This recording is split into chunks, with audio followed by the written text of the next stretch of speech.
This is Acadiana's News Channel at 10.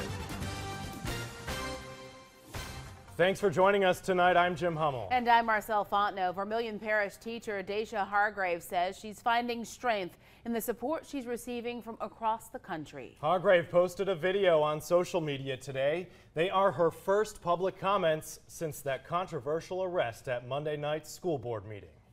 By silencing my voice, they've also taken away or tried to take away my First Amendment rights to speak, and I'm appalled at this, and you should be too.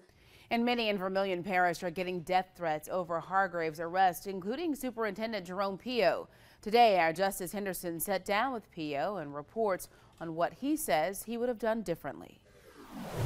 Family leave our community out in our schools and stay away. Stay away. Superintendent Jerome Pio is pleading for death threats against himself, his family, and others in the school system to stop. They stem from the controversial arrest of teacher Daisha Hargrave, and despite the threats and overwhelming outrage, Pio stands by the officer. Our people know what to do, and when it happened, that person, that marshal, acted in what we asked him to do. I asked if there was anything he would have done different on Monday. He said it would have all come down to protocol. And really follow what our policy says. Go to the podium, state your name, you have 3 minutes. That way there's no ambiguity if somebody received the authority to speak or not. And when he was asked about the allegations against women being mistreated, 90% of our administrators are women. The majority of our teachers are women. And we don't treat anybody differently. I value a woman and their authority. They are equals. Pio says the parish needs to focus on healing and moving forward together. Tomorrow there will be a rally. It's a stand in solidarity with Daisha at Magdalene Square in Abbeville at 3:45. The community is invited to come out, and Pio says he stands behind his educators supporting their fellow educator. In Abbeville, Justice Henderson, KATC TV3. KATC investigates on the background of the arresting officer tonight. Here's what we found out. Before joining the Abbeville Marshal's office, he worked for the Breaux Bridge and Scott Police Departments. While working in Scott, the now Deputy Marshal was named in a lawsuit accused of using excessive force. The plaintiff accused him and another officer of slamming his head on concrete and breaking his ribs, all while enforcing a city-ordered grass maintenance on the wrong property. The now Deputy Marshal was fired from the Scott Police Department about a month after that incident. In 2016, Scott Police settled the lawsuit. Some are calling Monday night's arrest a case of excessive force. Danielle Garcia sat down with a well-known attorney today to look at that video from a legal perspective. Seeing the video of a Vermilion Parish teacher being arrested at a school board meeting Monday night can be hard to watch. Even for this criminal defense lawyer with years of experience. Really sad. Thomas Gilbo says after seeing this video, he thinks the arresting officer used excessive force and said it was unjustified. There was no probable cause to have arrested this woman.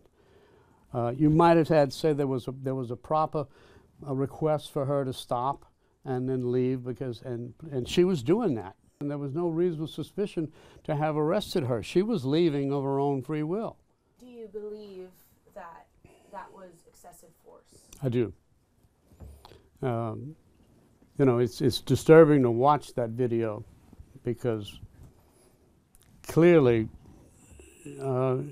she was not remaining after being forbidden, in my mind. After the meeting, records show Daisha Hargrave was booked into the city jail with remaining after being forbidden and resisting an officer. And Gilbo says he doesn't think those charges would hold up in court.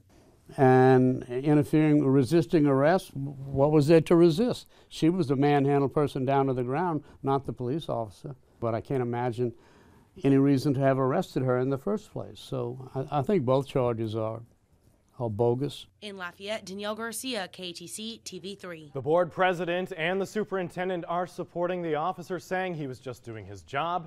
His employment status with the school system has not changed. I didn't see anything that warranted that type of action. That's Governor Edwards commenting on the situation in Vermilion Parish. On his radio show, Edwards described the incident as, quote, terribly unfortunate, end quote, and said it should have not happened. And with Vermilion Parish getting international attention, some in the parish are hoping it will bring about change. If we let this go unnoticed in small areas, there's no room for progress. You don't have to be in a metropolitan area to, think progressively. The media attention will bring it to the legislature in Baton Rouge, and maybe laws will be changed, maybe things that were neglected now may be looked at. Everybody wants to side on Pet. Oh, the poor little woman, she got thrown out. Well, she made a choice. She could have walked out, and nothing would have happened. That remark from School Board President Tony Fontana is drawing attention from the national media.